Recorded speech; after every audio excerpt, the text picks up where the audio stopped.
Okay, so we're gonna do something different at the top of the video today. I'm gonna give you some facts about me so that you know me better. So for example, I believe that the earth is flat and genetically modified corn will make you infertile. You can mainline silver and that cures COVID and a bunch of other diseases. And you can tell if someone's a murderer from the word choices they use in their 911 call. That's why I always prepare a script before I call 911.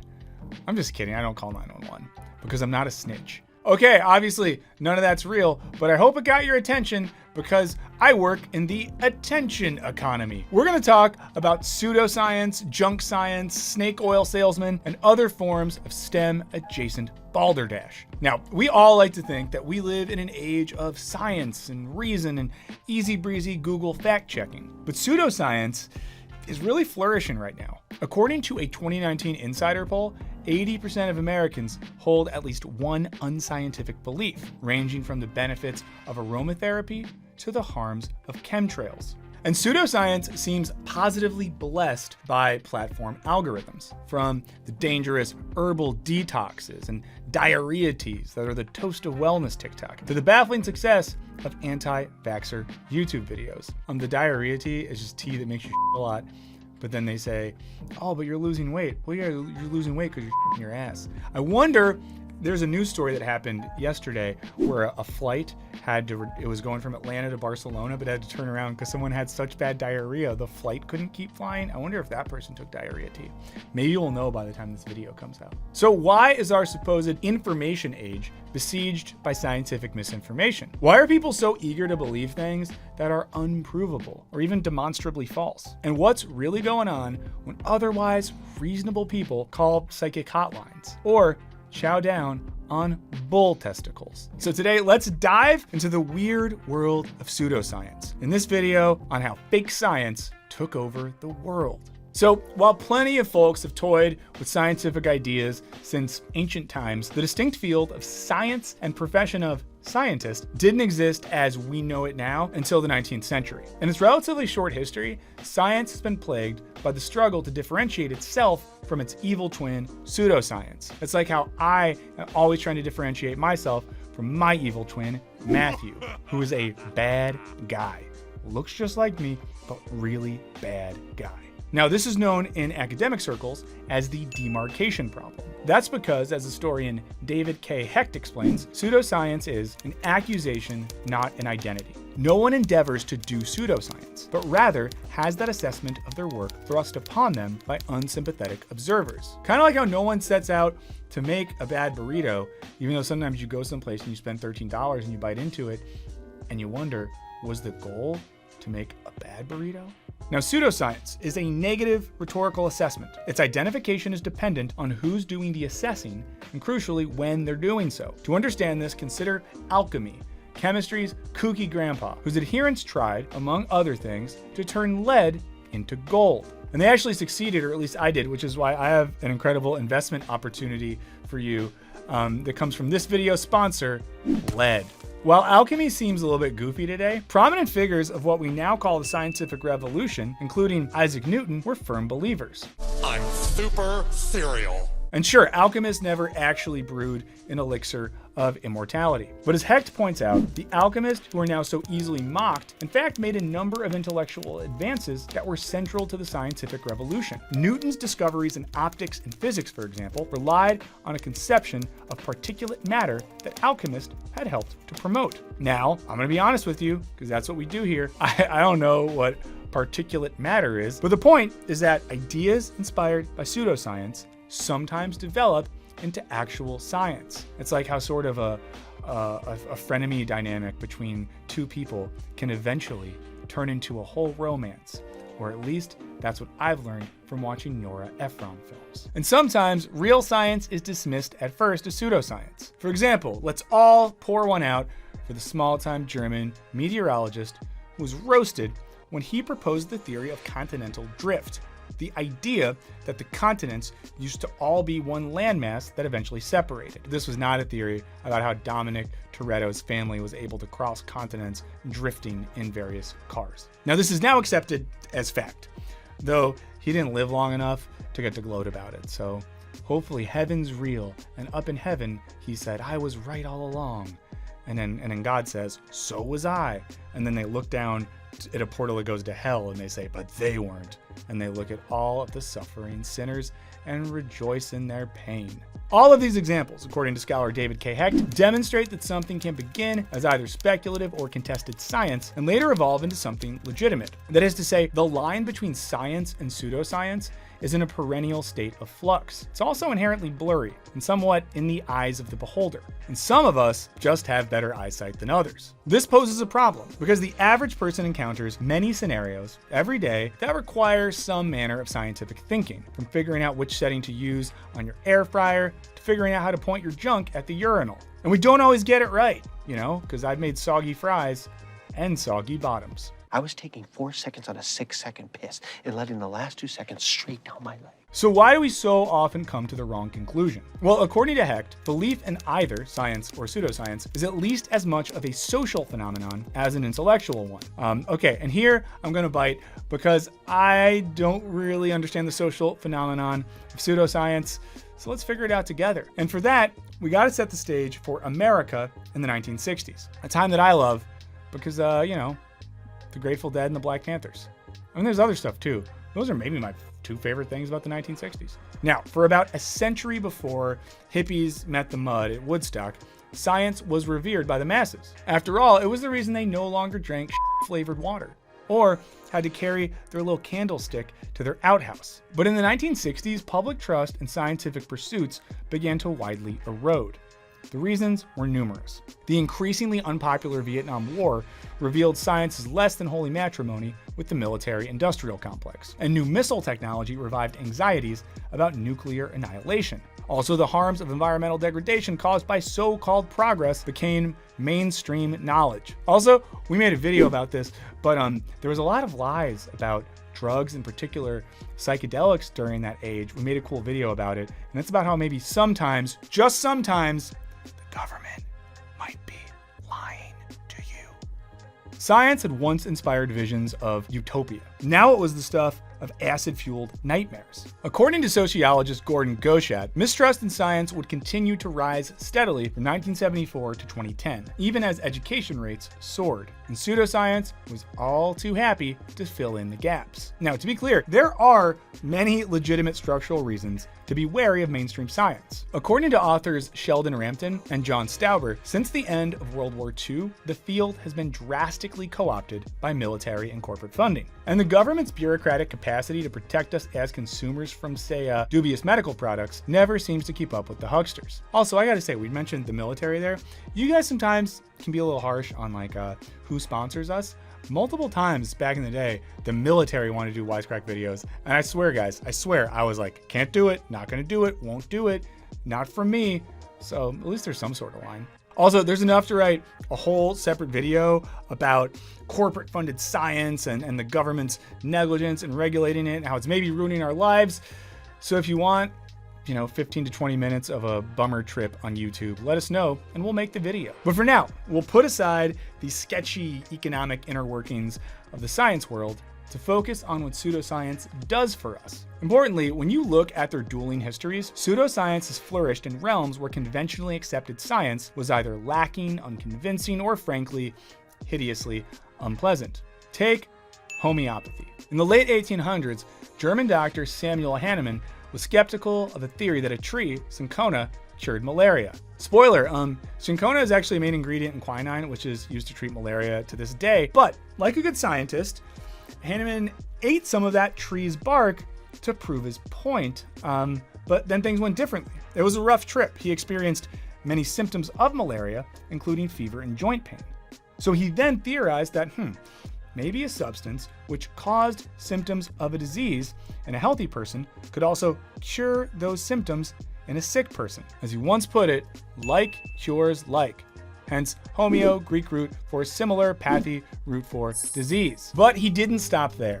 He also believed in the power of diluting the curative substance, arguing that this potentized it, thus enhancing its spirit-like medicinal powers. He even argued that the more you dilute a substance, the more powerful it becomes. Premier solution of Arnica montana, stat. Strength?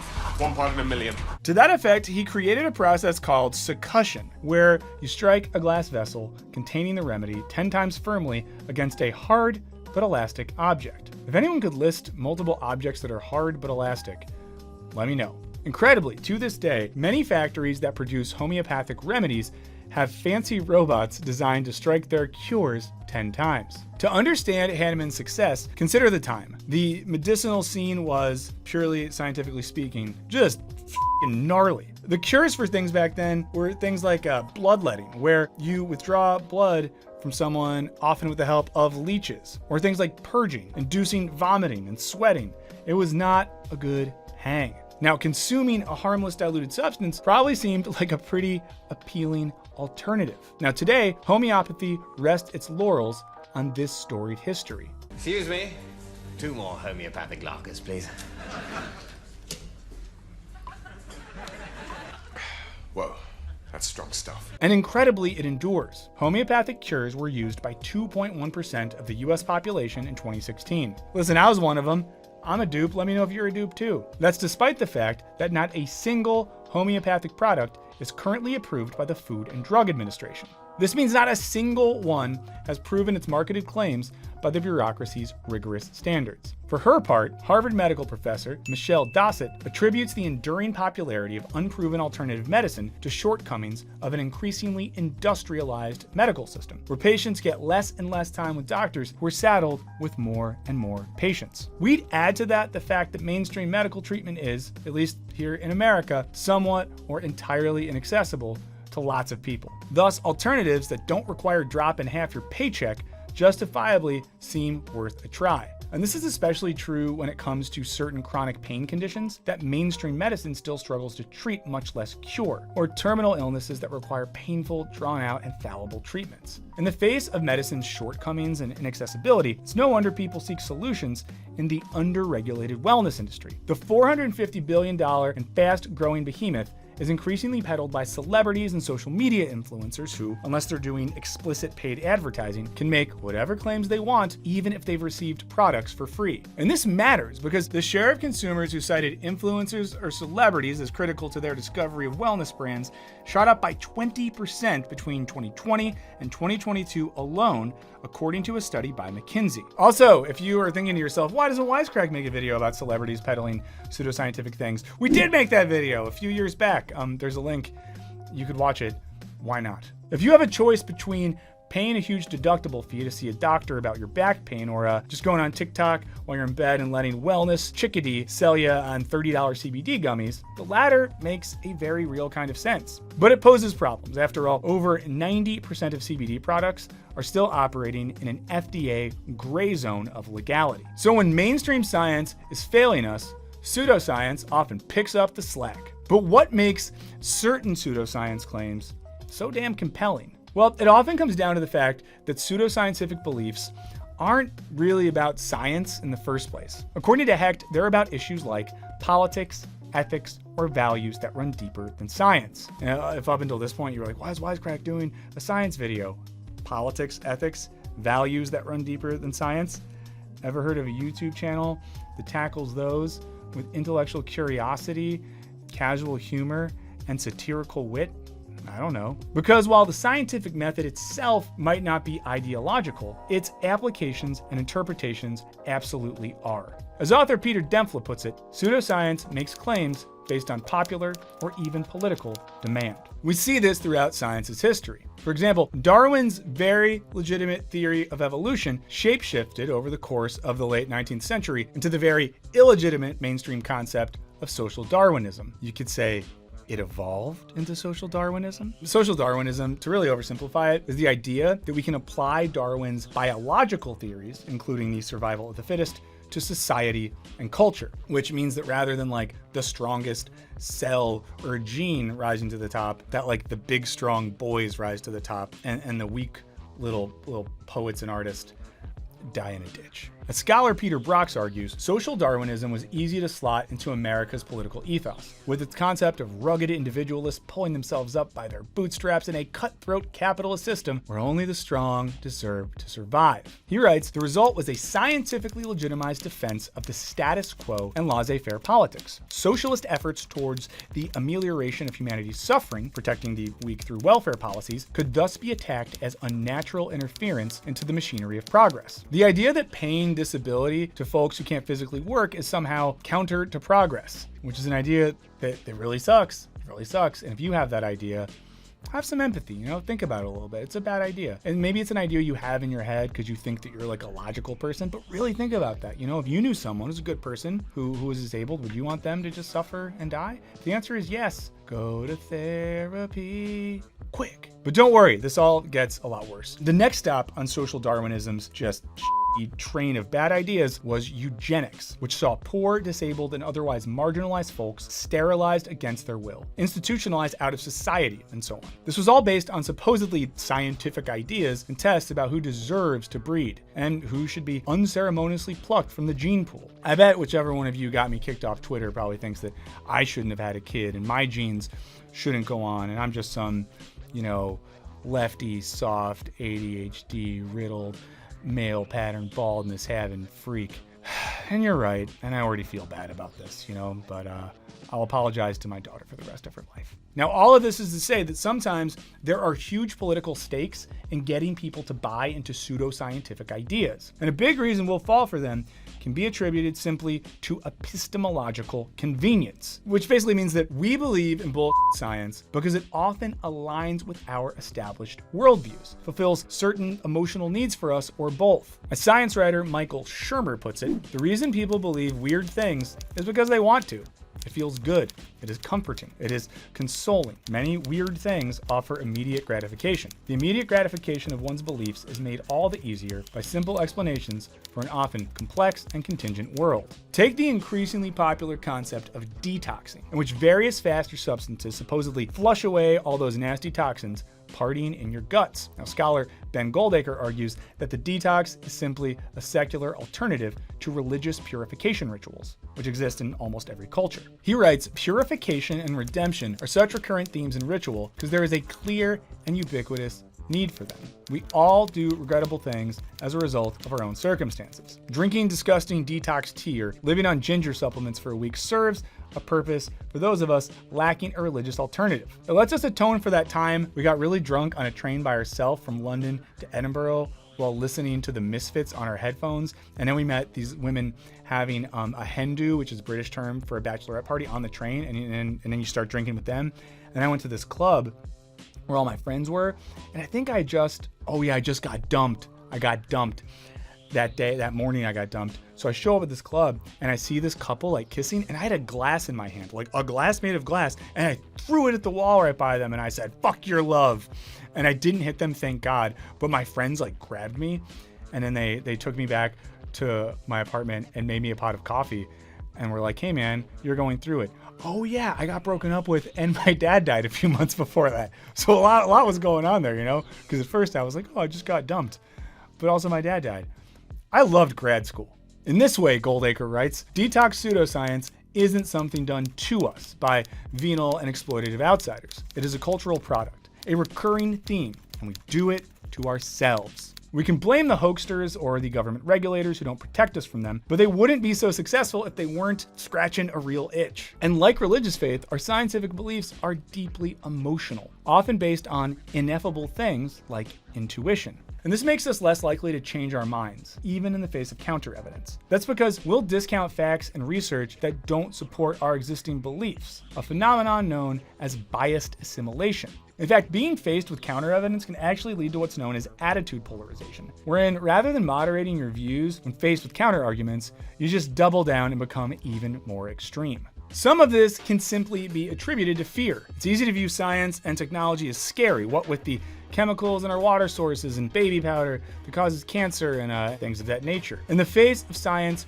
we often don't understand, which seems and sometimes can be dangerous, pseudoscience can offer a comforting narrative alternative. In some cases, it even helps us cling to ideas the mainstream science seems to threaten. For example, in 1950, writer Immanuel Velikovsky argued in his book Worlds of Collision that many supernatural biblical events were actually caused by astronomical forces. He theorized, for example, that Venus was actually formed from a comet that came so close to Earth it caused the Red Sea to part, allowing the Israelites to escape Egypt. And people just totally bought it. I want to believe that because that's a very cool story. His beliefs, though bonkers, became quite popular, and it's easy to see why. He helped people cope with the real tension between science and their long-established religious traditions. We also see this tendency to look backwards in the folks who subsist on meat-centric caveman diets because our ancestors did. They didn't. Our ancestors mostly lived on plants.